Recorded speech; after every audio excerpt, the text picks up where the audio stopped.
Добро утро и Божи благослов. И мило ми е што можам да ве видам ова утро сите вас тука. Посебно ми е радост за тоа што Господ е прекрасен. Понекогаш нели ние очекуваме нешто, очекуваме други луѓе, можеби очекуваме или проповедите ги спремаме наменски и на крајот видиме дека сосема поразлична група Господ ќе ни донесе, ама Словото си е живо. И Словото не е само за одредена група на луѓе, туку за сите нас. И тој има секогаш нешто кој што сака да ни зборува и да тој биде жив во нашите животи. Темата денеска кој што ќе ја зборам некако е молитва во единство или молитва за единство кој што треба да се молиме. Сето тоа бев поттикната од периодот кога ги имаме молитвените состаноци. Не знам, можеби во вашите цркви е многу посетено, тука малку пославо. Но во секој случај некако беше темата колку тоа ревностно се молиме за другите. Знаеме, сите имаме свои лични молитвени потреби или лично заедништво со Господ, кој што ние се молиме заедно за себе си, можеби фамилиарно, вие што сте дома заедно си го имате тој семеен олтар кој што се молите за своите работи, но колку тоа ние се молиме и застапуваме за нашите браќи и сестри. Колку тоа време поминуваме да се молиме за нашите градови, за нашата земја, за властите, за сите други работи кои што исто така е многу битно, ајде така да наречам како застапничка молитва. И некако ми е интересно дека прво бев ја спремала проповедта молитвата е приоритет, кој што таа е веќе по трет пат скокнувам, не ја зборам, вајде во друго време ќе биде. А сега кога мислев тоа и на крајот испадна да зборувам од делот од Јован за Господовата молитва кога тој се молеше за нас, кога тој се молеше пред да биде распнат на крстот.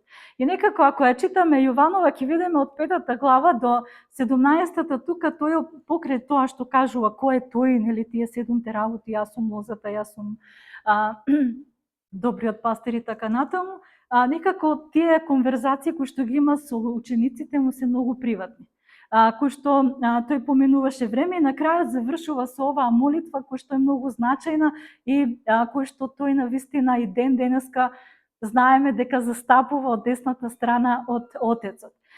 И некако ако целата таа молитва ја читаме, таа е една од најдолга напишана барем таму, ќе видиме дека во почетокот тој прославува себе си, го прославува таткото, го прославува, нели, кој што таткото го прославува својот син. И синот како го прославува својот татко. Тука некако напишано се околу таа колку се величи и се слави Божјото име, што многу пати нели ние така се молиме, прво го воздигаме Божјото име, му благодариме, го славиме кој е тој. Во вториот дел од таа молитва што можеме да видиме дека Исус ги прославува Бога со тоа што за учениците кои што му ги дал. И на некој начин тука знаеме дека веќе Јуда не е во тој дел. Тука се 11 ученици, се моли за нив да бидат запазени во светот од злото. И во третиот дел Исус на некој начин го прославува или благодари на Бог за оние што подосна тој ќе му ги даде. Тоа значи за нас. Кој што спомнав дека тој денеска застапува за нас, значи го прославува Бог за сите оние кои што ќе поверуваат преку неговите ученици, кои што ќе поверуваат во него и ќе го следат. И некако гледаме дека тој се моли за тоа едно единство помеѓу нас да постои. Една сличност кој што едноставно да бидеме под неговата заштита. Сега, тоа е како еден вовед, а ја ќе прочитам од Јованова 19 глава, дел од 20 до 26, нема целата да ја читам, кај што се вели, но се молам само за нив. Но не се молам само за нив, туку и за оние што преку нивните зборови ќе поверуваат во мене, за да бидат сите едно како што си и ти, Оче, во мене и јас во тебе, па така и тие да бидат во нас едно, и да поверува светот дека ти си ме пратил. И славата што си ми ја дал ним, и ми ја дадов, за да бидат едно како што сме ние. И јас сум во нив и тие се во мене, за да бидат во се едно, за да дознае светот дека ти си ме испратил и нив си ги возлюбил, како мене што ме возлюби. Оче, сакам и оние што си ми ги дал да бидат со мене, каде што сум јас, за да ја гледат мојата слава што си ми ја дал, зашто ме возлюбе уште пред да се создаде светот. Оче праведен, светот не те позна, јас те познав. И овие познаа дека ти си ме испратил и ме го објавив името Твое и ќе го известувам да љубовта со која ме возлюби ти да биде со нив и јас во нив. Значи, гледаме тука некако тој е делот каде што тој вели се моли за нас, за оние кои што ќе поверуваат после во него, да бидат воедно и дека да бидат запазени од светот. И навистина се согледува тука она молитва за единство кој што навистина нас верниците што не поврзува. Често пати велиме, љубовта Христова не поврза и не направи едно семејство да бидеме заедно, кој што ние навистина го имаме таа вистина, таа љубов и имајќи го тоа не поврзува и со нашиот Господ, и имаме такво заедништво со него. Исто така тука се однесува дури за не само за она надворешно, туку и внатрешна поврзаност која што е потребна помеѓу нас, верните, кои што треба да имаме заедништво, каде што да споделуваме љубовта, да едноставно да ја споделуваме вистината од Словото и на некој начин да бидеме обединети во тој дух. Нели многу пати велиме направиме исти работи или кажеме исти работи као иако не се имаме договорено. И гледаме дека тука Бог навистина делува во нашите животи во тоа заедништво и треба така да продолжиме да бидеме со него, да се поддржуваме едни со други. Колку и да навистина понекогаш можеби нешто и ќе не ни е денот, како што утрово зборавме, но сепак јас нема да се фокусирам на тоа дали е мојот ден или не, туку ќе се фокусирам на моите браќа и сестри во кои што ќе можам да бидам, да ја покажам тоа разбирање, таа љубов, таа поддршка, да бидеме во тоа некое единство со љубовта Божја која што не поврзува. И многу пати, нели, кога некои луѓе се покрај нас, дури не ги не размислуваме тие работи, но сватиме кога не се помеѓу нас, кога можеби некој по служба е повикан на друго место и посемто ти не достигаат, не се тука и гледаш колку фали тоа присуство на таа личност.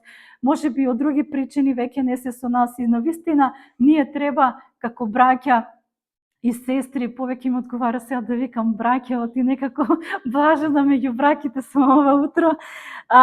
Во Псалм 133 Давид навистина напиша еден најкраток псалм кој што опишува тоа заедништво, колку е добро и често знаеме да си ја запееме, нели, таа песна, колку е убаво и колку е мило кога браќата живеат еднодушно. Тоа е како скапоцено миро врз главата што се лее по брадата равнова, што се лее по полите од одеждата негова, како роса ермунска која паѓа од горите сионски, зашто Господ дал благослов и вечен живот.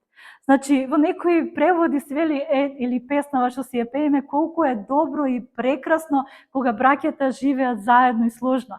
Значи, колку е добро тоа рефлексира Божјата природа, колку е добар Бог. Значи, а прекрасно е тоа кога на некој начин тоа се подразбира онаа хармонија помеѓу нас со неговата љубов која што не поврзува. Значи, Исус тука потенцира колку е битно и важно да на некој начин ние бидеме во тоа единство, а исто тука гледаме две работи кои што ги Давид спомнува, маслото и росата, во кои што знаеме дека маслото кога се полева и вели оди од главата кон брадата, со тоа што знаеме дека тоа представувало символичко помазание кој што Бог им го даде тоа масло за одредената задача или повик кој што ја имале. Знаеме Арон бил тој свештеник кој што првиот кој што бил избран и помазан братот на Мојсе. Значи, а потоа вели росата од ермонска кој што од Сионските гори оди кон Ерусалим, со кој што повторно гледаме некако тоа доаѓа одгоре. Тоа единство доаѓа одгоре, кој што на некој начин ние можеме само да го почувствуваме, ајде дури да го кажеме дека нешто е како надприродно, кој што не поврзува Бог со тоа. И затоа што Бог е Бог на единство и не е на разделби. Тој не ги сака разделбите, тој не повикува да бидеме заедно.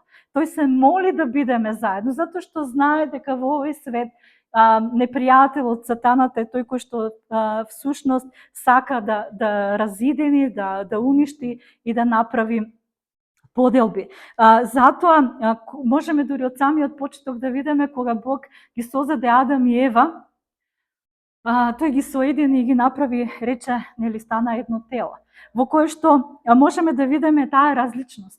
Адам и Ева, кои што стана едно, кои што не повикува да бидеме во едно. Тука се случува нели бракот, но сепак тие различни работи, ти можеби ќе си речеме како можеме да бидеме секогаш на исто кога ние сме многу различни. Всушност тука се надополнуваме, ама ќе идеме понатаму, ќе разгледаме по стиховите и гледаме како Бог во Новиот, во Стариот Завет, првиот почеток е за соединување во едно единство, е преку Адам и Ева го гледаме тука, а додека во Новиот Завет, во Ефесијаните 2 глава, Павле збори за незнабожците и евреите, како Бог ги направи да бидат од два народи и две семејства едно во верата на Исус.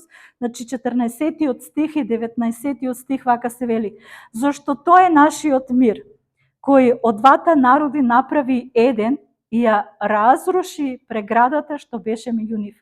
Откако со телото свое го уништи непријателството, а законот на заповедите, одредбите ги обесили, за да создаде во себе од двата еден нов човек, воспоставувајќи мир и обата во едно тело да ги помири со Бога преку крстот, откако го уништи непријателството во себе. И откако дојде, тој ви благовести мир вам, далечни и блиски, зашто преку него и едните и другите имаме пристап кај Отецот во еден дух. И така вие веќе не сте туги придојдени, туку сте им сожители на светиите и членовите на Божјото семејство. Интересно, во 23 стих понатаму, мислам тоа од 13 глава ќе спомнам, во овој дел тука од 17 глава вели: јас сум во нив и тие се во мене, за да бидат во се едно и да дознае светот дека ти си ме испратил и нив си ги возлюбил како мене што ме возлюби. Значи, гледаме како Бог навистина не привлече. Ние знаеме дека Бог го водеше својот народ, но во Новиот Завет веќе гледаме како тој и оние кои што го повикуваат неговото име не става во и не приклучува во неговото семејство. Стануваме едно со него. И навистина нели е прекрасно кога ние ќе согледаме тоа единство во тројството, како што го гледаме Таткото, Синот и Светиот Дух, така да и ние ја почувствуваме тоа единство во нашите животи, колку тој нас не сака и како тој ги комплетира и завршува работите во нашиот живот. Затоа што ние навистина што и да правиме сами со своји сили не ќе можеме, но затоа тоа доаѓа од дозгора, како што и самиот стих кажуваше, тоа маслото го посипуваше или росата доаѓаше од горе кон надолу. Значи, тука можеме навистина да кажеме дека Бог е оној кој што се грижи и сака да соедини, а не сака да биде разделено. Дури во Библијата постојат и стихови каде што се вели дека тој ги мрази тие работи на разделување. Во Изреки 6 глава, 16 и 19 стих, интересно спомнува дека има 6 работи, ама потоа вели има и 7, кој што е таа всушност за темата кој што збориме, раздорот меѓу браќата, и вели: еве 6 работи кои Господ ги мрази. Дури 7 што му се одвртни на душата негова: очи горделиви, јазик лажлив и раце што пролеваат невина крв, срце што крои лоши планови, нозе кои брзо трчаат кон злото, лажен сведок кој измислува лаги и оној што се е раздор меѓу браќата. Значи, повеќе ми беше за 7-то, ама и да го прочитав и претходното, да се поврзаме дека навистина Бог таквите работи не ги посакува. И не сака, затоа што и се моли за тоа. Знаеме од Јован што читавме, се моли за нас, за такво едно единство. Зошто? Затоа што тој знае нашата природа. Тој знае колку сме ние склони на да се разединеме, колку сме склони да си појдеме по свое, да не сакаме да навистина некако нашата природа е таква која што не води кон таа егоцентричност. Додека не е природно за човекот да биде, како да го кажем, ајде другоцентричен, да се фокусираш кон некој друг. Тоа не ни е толку природно. Повеќе сме свртени јас. Мене ми е вака, јас сум повредениот, јас сум тој кој што не можам, јас. Наместо да погледнеме како е другиот, кој е другиот, тој да ми биде центарот денеска кој што ќе го благословам, ама најважниот центар во нашиот живот е да биде Исус. Во Филипјаните 2 глава 7 и 8 стих вели: но сам себе си, тоа ни го покажа Исус, значи по овој стих можеме да видиме, но сам себе се понизи, земајќи лик на слуга, се изедначи со луѓето и по изглед се покажа како човек, сам себе се понизи, послушен се до самата смрт на крст. Значи, гледаме како Исус не беше егоцентричен, не беше свртен кон себе си, туку тој се понизи себе си, земајќи лик како нас да дојде. Зошто? Заради мене и заради тебе, да беше фокусиран, и кога го тоа правеше, кога отиде на крстот, неговата помисла бевме јас и ти, беа сите други. Не беше тој што ќе претрпи, дали ќе биде понизен, дали ќе биде отфрлен. Значи, кога сме фокусирани на другите, тоа носи единство. Во 17 глава, во 4 стих, таму се спомнува 5 пати еден, со кој што сака да ни покаже дека нели ти и ние треба да бидеме едно. Единството што може да ни кошта или што може да ни направи, како тоа можеме да го постигнеме, е навистина некогаш, можеби некој ќе рече многу тешко, ама Библијата во 13 глава Јован јасно зборува таму за љубовта, во која што ни кажува како и на кој начин ние можеме да го имаме тоа единство и пошто ќе се препознаваме во овој свет. Вели 35 стих 13 глава: по тоа ќе ве познаат сите дека сте мои ученици, ако имате љубов помеѓу себе. Значи, зборува тука за љубовта, дека на тој начин ние ќе бидеме познаени. Затоа ова беше и таа идеја на неговата љубов, да покаже дека се жртвува за нас, дека тој се дава за нас. И зошто толку потенцира тоа? Затоа што знае дека овој свет размислува на друг начин. И љубовта на овој свет е поразлична од Божјата. Таму овој свет, за да имаме љубов, единство, мир, правиме компромиси. Толерираме многу работи. Ајде мирно да е. Ќе заврши ова, ќе помине и готово. Ама ако гледаме, Бог не прави толеранција со гревот.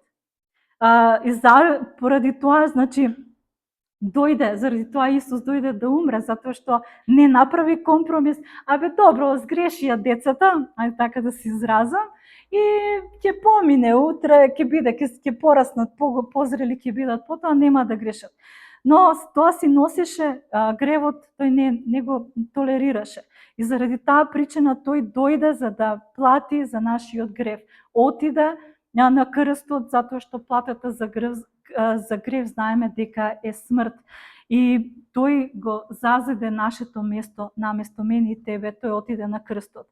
И на некој начин бевме причината јас и ти зашто тој отиде на крстот.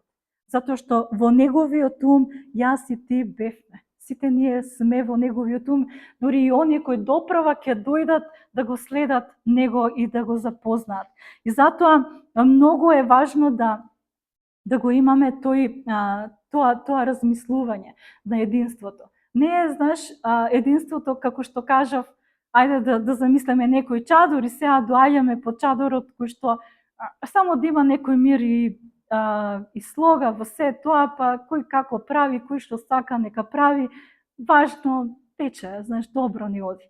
Затоа што ите како тоа е многу поразлично, за да не бидеме Исус не зборува за такво единство. И сега ќе разгледаме 4 работи библиски од самиот пасус кој што го прочитавме за тоа библиско единство.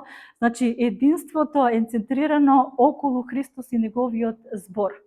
Значи, видовме од самиот почеток во 16 стих, тој вели дека ние не сме, вика, тие не се од светот, како што и јас не сум од светот. И вистината е за сите Христови ученици дека ние не припаѓаме тука. Ние сме тука, можеби, кои што само минуваме, нашиот дом знаеме дека е кај него. Но затоа пак правиме голема разлика за Божјото царство тука. Ние сме оние кои што Бог не користи тука за да бидеме светлината за овој свет, за да бидеме оние кои што, како што и неговите ученици веле, преку вас кои што ќе поверуваат, преку нас кои што ние ќе носиме таа вистина, преку нас кои што навистина ќе шириме таа љубов Божја за овој изгубен свет околу нас. И во 17 стих вели: просвети ги со својата вистина. Твоето слово е вистина и славата што си ми ја дал, ним им ја дадов, за да бидат едно како што сме ние. И многу сме благодарни за Божјото слово кој што го имаме, од кој што многу можеме да осознаваме, да осознаваме вистината и да ја применуваме во нашиот живот.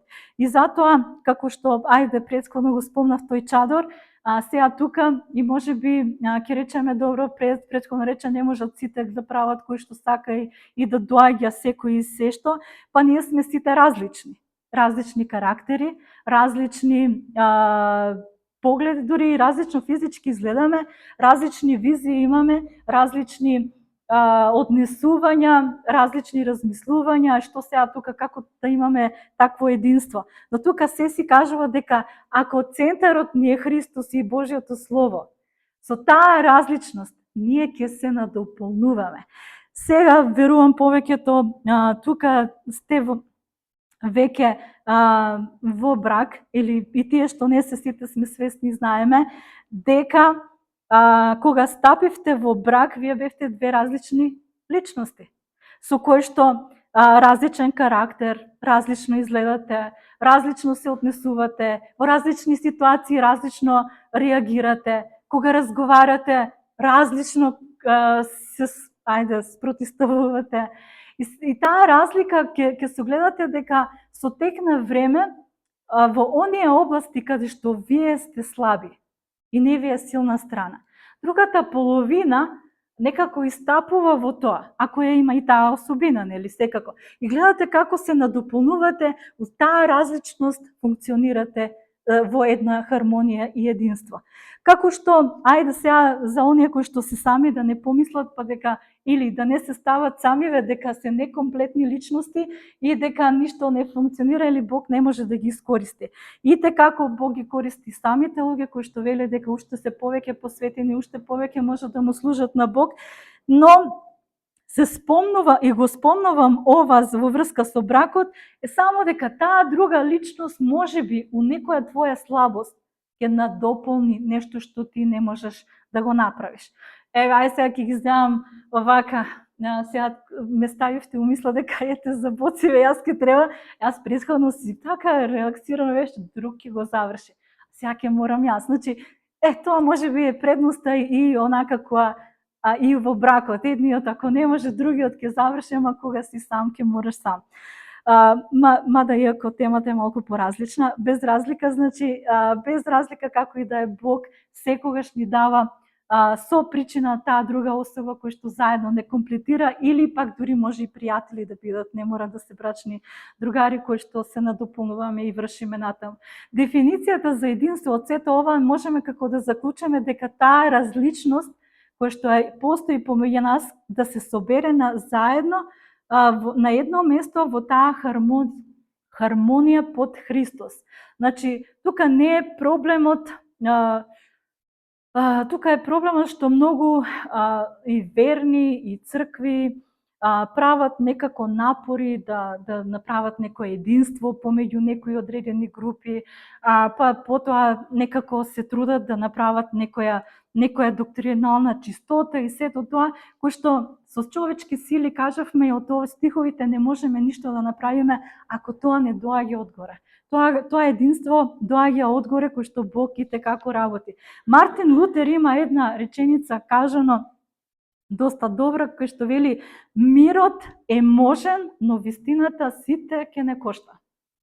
Затоа што знаеме колку и да сакаме да направиме компромис да има мир во нешто, знаеме ако ја зборуваме вистината и како тоа ќе делува и кошта.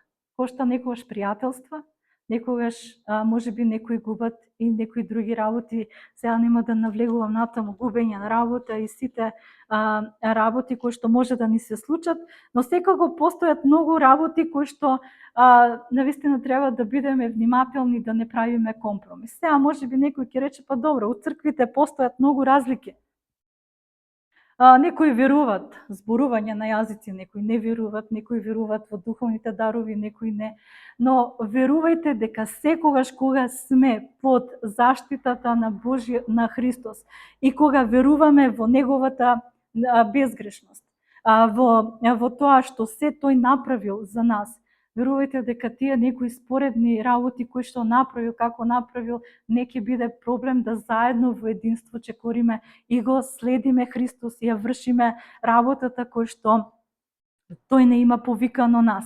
И затоа Исус се молеше за тоа единство, затоа што тој многу добро не познава и познава како ние треба да продолжиме. Во секоја област се молеше.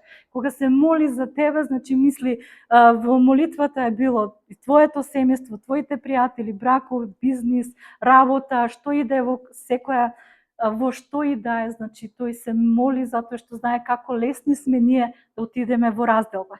Значи исто така по два би спомнала единството во таа разлика, во таа разновидност да чекори во таа хармонија. Тоа е еден пример, ајде ќе земам со симфониски оркестар. И сега замисли ако сите свират еден ист инструмент. И во тој ист инструмент пак си свират кој што му текне. И тоа не ќе биде воопшто добро за нашите уши. Но ако во тој оркестар постојат различни инструменти и кога сите ја следат хармонијата на таа мелодија, на таа музика, на тие ноти, колку тоа ќе звучи добро и ќе уживаш во таа музика. Така и сме ние со црквава. Навистина, колку и да сме ние различни, имаме различни таленти, имаме различни работи, сепак навистина Господ не соединува со неговата љубов, со неговото слово, со неговата вистина, кој што ние сме баш тој благопријатен глас и музика за овој свет, за овој народ околу нас. Во Колосјаните 3 глава од 13 до 15 стих понатаму што вели, што ние треба да правиме. Трпете се еден со друг и проштевајте си. Ако некој има поплака на некого како што Христос ви прости, така и вие направете. А над сето тоа облечете се во љубов, која се поврзува во совршенство. И мирот Божи да владе во срцата ваши, за што сте повикани во едно тело и бидете благодарни. Зошто денес навистина најмногу има неединство поради непростувањето. Кажавме, многу сме егоцентрични кон себе. Јас сум повредениот, зошто јас, тој треба да дојде да ми се извини. Ама навистина е потребно она опростување, кој што ние треба да опростуваме и на тој начин ќе чекориме во таа хармонија на единството. И најпосле вика во 1 Петрова 3 глава 8 стих, а најпосле бидете сите еднодушни, сочувствителни, братолюбливи, милосрдни, дружелюбливи, понизни. Значи, навистина, на тој начин, ако ги согледаме сите и разбериме добро овие стихови, потоа, навистина, ние не толку ќе се фокусираме на себе, Ние ќе го имаме таа молитва, тоа време заедништво со Бог дома, сама да се изградам, да пребивам во заедништвото со Бог. Ама кога ќе дојдам, ќе бидам помеѓу моите браќи и сестри каде и да сум. Значи јас ќе гледам за другиве, како, на кој начин да им помогнам, што да пресретнам, вели, сочувствителни, еднодушни, братолюбливи, милосредни, дружелюбливи, понизни, како што и Христос самиот се понизи. И третото, она што сакам да спомнам, единството се темели на меѓусебниот однос со Христос. Многу важно и битно, затоа што ако ние нашиот темел е на Него, верувајте дека сето тоа и како лесно ќе можеме да останеме и да издржиме до крај, отколку кога постои единство кој што, или се трудиме да направиме единство каде што не е Христос. Кога го велам тоа, ајде како можеби сега не сакам, немам ги тие луѓе од кај нас што се навредуваат кога ќе кажеш неверни, ама у секој случај оние кои што не го познаваат Христос, оние кои што навистина не веруваат во целост, нановородени не се, и како, например, е многу потешко да постои тоа единство. Се случува, може да има единство, со тоа што нели сите вие кои што работите во фирми, тоа се случува. Вие сте обкружени со луѓе кои што се уште не го познаваат Христос. Или имате бизниси исто така со такви луѓе. Согледувате колку тоа единство трае кога имате исти цели, исти задачи, исти интереси, и тогаш тоа единство постои. Штом се малку разидеме, готово, не постои таму. Кавги може да настанат, може затварање на фирми, сето тоа, затоа што навистина центарот сум јас и мојот интерес. Ама кога одиме во единство, што и да правиме, а таму се сите оние кои што центарот е Христос, ние знаеме кога ќе си погрешиме и да си опростиме, да си побараме прошка, знаеме дека нашата цел не е само мојот интерес, туку интересот за Божјото царство, интересот за другите околу нас, покажувајќи ја таа сочувствителност, братолюбливост, и како тоа функционира многу подолго. И затоа, навистина, затоа што Бог сака да тоа единство го имаме што ќе го имаме меѓу себе, да не поврзува единството и заедништвото кој што го имаме со Христос. Затоа што, верувајте, никој од вас не ќе бевте денес тука, ако не беше Христос. Сите ќе си отидевме кај што ќе сакавме и си планиравме.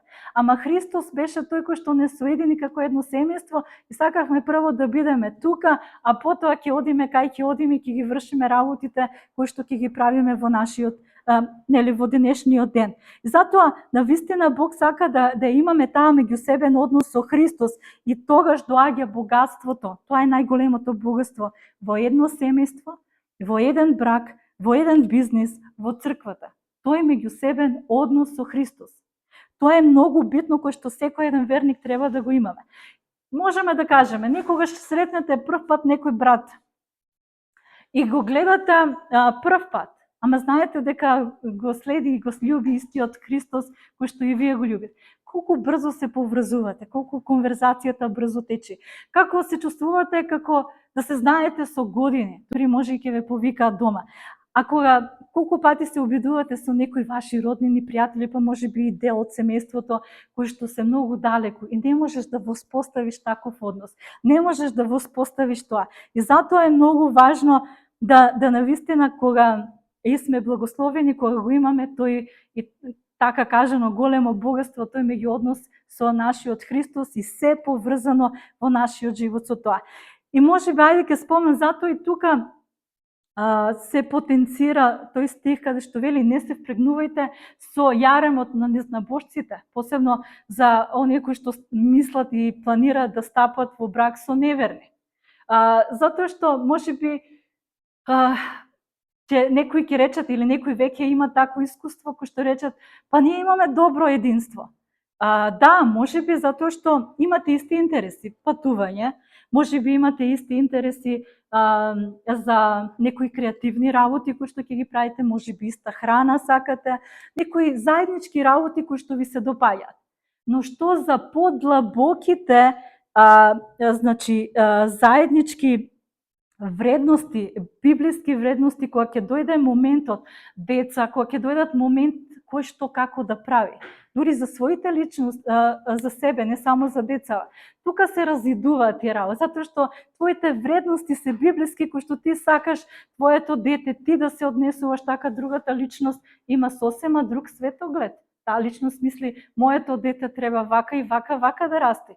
И затоа тука доаѓаат после тие триења, после тие проблеми и сето тоа. Затоа Бог, за да не спаси, тој не поттикнува да тежнееме. Не велиме дека сега тие се демонски, ништо немат појма, ние сме светиве, ние никогаш не грешиме.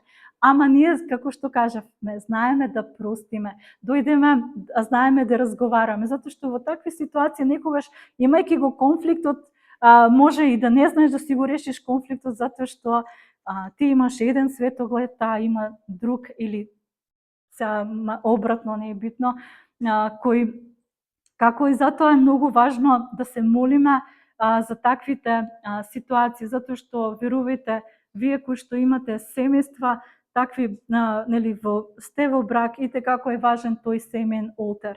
Заедно да поминувате време во молитва, секој проблем, секоја работа, ништо и да поминувате, да ги предавате на Господ, и Господ и како го има и решението, има и се за вас испланирано, кој што ќе победи. Така на тој ист начин е важно и за црквата.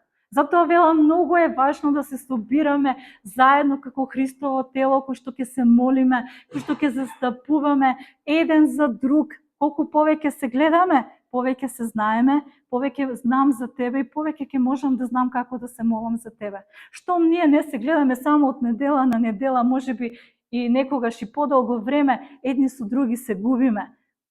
И затоа е многу важно да сме заедно у тоа единство и тој меѓусебен однос со Христос.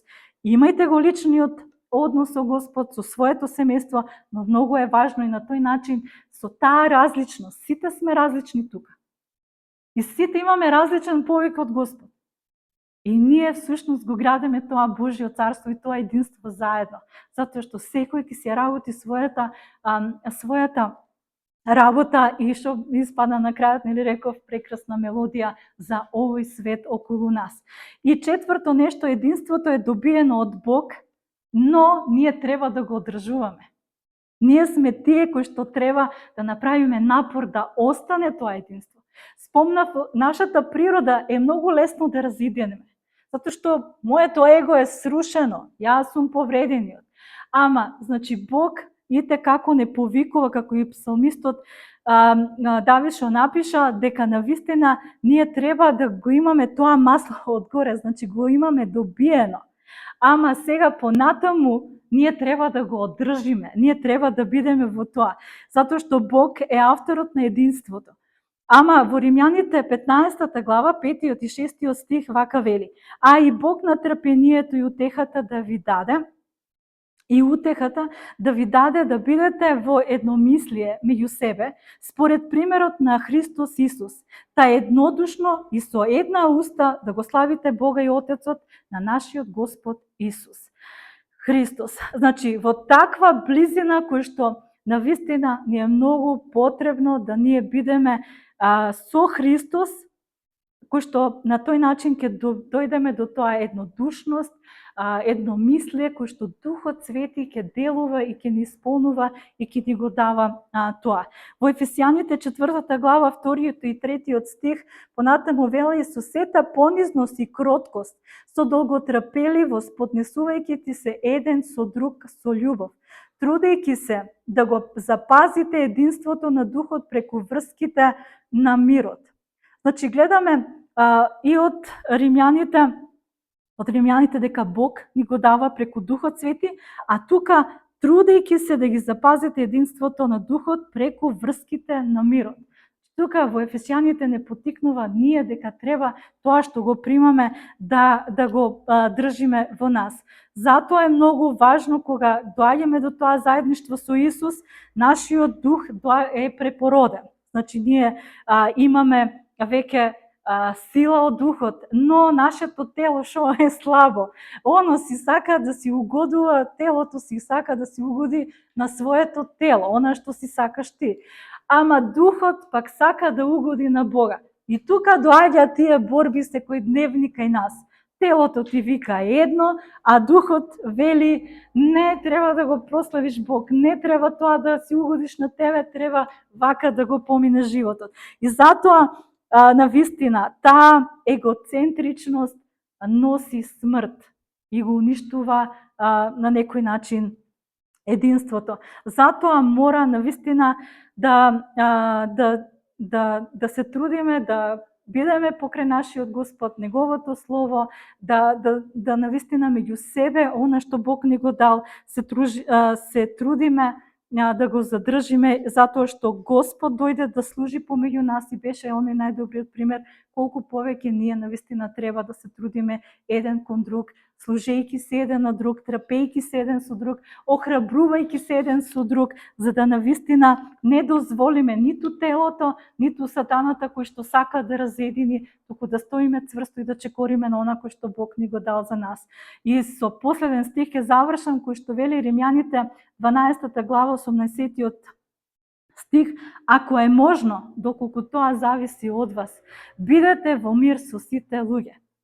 Значи, интересно, тука одговорот е на некој начин нашиот, или ние не сме одговорни за реакцијата на другите луѓе. Јас сум одговорна за мојата реакција. Како јас ќе реагирам во таа ситуација? Другата особа како и сака нека реагира, ама како јас. И затоа тука вели доколку може зависи од вас, бидете во мир со луѓето. Не вели зависи од другиот колку ќе престане да збори или како ќе реагира, вели до вас. Кој што, верувате, имав една ситуација, само што со тоа и ќе завршам со молитва, во кој што личноста дојде, беше расположена за кавга. И така, тоа укратово се случи, и почна да збори, а во црква понекогаш доаѓаше и почна да збори, и јас, знаеш, онака го слушав и сега ремети, нели, на службава, и јас велам, ќе те замолам, може ли после тоа, значи на фин начин, може ли после тоа да разговараме? И тој си кажа, што свикам, фала за тоа што ми кажавте, може после да разговараме ако сакаш, ќе го земам во предвид тоа. Човекот виде, не виде, нема со кого да се кара, си излезе, си отиде. И после тоа слушам дека си имаше, мислам, тој престана после да доаѓа, не беше обратен, сепак, знаеш, онака некогаш знаеше да упадне. И слушнав таму си имаше испокареност. Тој беше расположен само за кавга. Ако јас почнам со аргументи и да му зборам и да вака ти треба да ќутиш таму сега, јас верувам ќе беше баш тука моментот на огнот. Двајца се подрени. Јас само реков фала и на некој начин навистина Господ направи така да тој самиот си отиде, си замина затоа што немаше. Имаше уште една друга случка, така, значи јас само и слушав, што ми изнакажа човекот, му реков фала, ќе размислам и ќе видам. И тој затраја како ништо да не беше. Така да бидеме мудри, Господ ни дал Духот Свети, вели помазанието доаѓа од горе, и да се трудиме да бидеме во единство, но не да бидеме толерантни на гревот. Нали, правиме разликата. Ние ќе бидеме во единство со според вистината Божја, според мирот и она Господ кој што ни го дава.